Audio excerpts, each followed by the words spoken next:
మిత్రులందరికీ నమస్కారం. నేను మీ వెంకటేష్, విలువల జనసేన పార్టీ వేమూరు నియోజకవర్గం. మొన్న రామచంద్రాపురంలో ఏదైతే తోట త్రిమూర్తులు గారు వైఎస్ఆర్సీపీ కాపు ఆత్మీయ సమావేశం పెట్టారో అది కాపులకి ఏమైనా ఉపయోగపడేలాగా తీర్మానిస్తారని గమనించాము. మీరు కాపులకి ఉపయోగపడే ఒక్క తీర్మానం కూడా చేయకపోవడం బాధాకరమైన విషయం. మీరు గత ప్రభుత్వంలో ఉండగా కాపులకి ఏం న్యాయం చేశారో ఒక్క విషయం మీరు చెప్పండి అండి.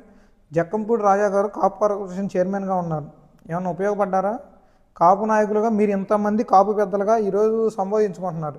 మీరు ఎవరికన్నా ఒక కాపు కులస్తుడికి ఒక ఉద్యోగం కానీ ఒక రాజ్యాధికారం కోసం ఒక మెట్టైన ఏపిచ్చారా? మీరు ఇవన్నీ చేయకపోగా కాపుల్ని పవన్ కళ్యాణ్ గారికి దూరం చేయాలని దూరంలో మీరు ఉన్నారు. మీకు ఒక విషయం చెబుతున్నా, ఏదైతే పెద్దలుగా మీరు భావిస్తున్నారో జంజీ యువతగా మేము ఒక మాట చెప్పదలుచుకున్నాం. ఈరోజు మీకు కాపులు కులం కావాలా లేదా పవన్ కళ్యాణ్ గారు కావాలంటే సెకండ్ థాట్ లేకుండా డెసిషన్ తీసుకుంటాం పవన్ కళ్యాణ్ గారే కావాలనేసి. పోతే విజయవాడలో రౌడీ షీటర్ సాయికృష్ణ గారి మీద ఉన్నంత ప్రేమ మీకు ఎలక్షన్ టైంలో పవన్ కళ్యాణ్ గారికి వ్యతిరేకించి పద్మనాభం గారు ఏదైతే సవాల్ విసిరి పేరు మార్చుకున్నారో ఆయన మీద కూడా మీకు అంత ప్రేమ లేకపోవడం ఇది చాలా బాధాకరమైన విషయం. మీరు మళ్ళీ కాపులను ఉద్ధరిస్తారంటే మేము నమ్మటం. మిమ్మల్ని కాపులు బహిష్కరిస్తారండి. ఏదైతే మీరు కాపులు పెద్దలుగా చెప్పుకుంటున్నారో మిమ్మల్ని నమ్మే పరిస్థితులు లేవు. ఈరోజు పవన్ కళ్యాణ్ గారికి మీరు బురద పొయ్యాలి, పవన్ కళ్యాణ్ గారిని దూరం చేయాలి అని మీరు భావించినట్టే అది మీరు పద్ధతి మార్చుకోండి అని కూడా ఈ సందర్భంగా తెలియజేస్తున్నాను.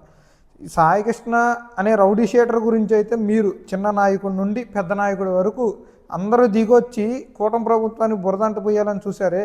ఇక్కడ ఇందులో విచిత్రం ఏంటంటే రంగా గారిని చంపిన ఆపోజిట్ ఎవరైతే చెప్పుకున్నాం దేవినేని ఫ్యామిలీ అని ఆయన కూడా వచ్చి ఈరోజు కాపు కులస్తుని పరామర్శిస్తున్నారంటే చాలా హాస్యాస్పదంగా ఉందండి.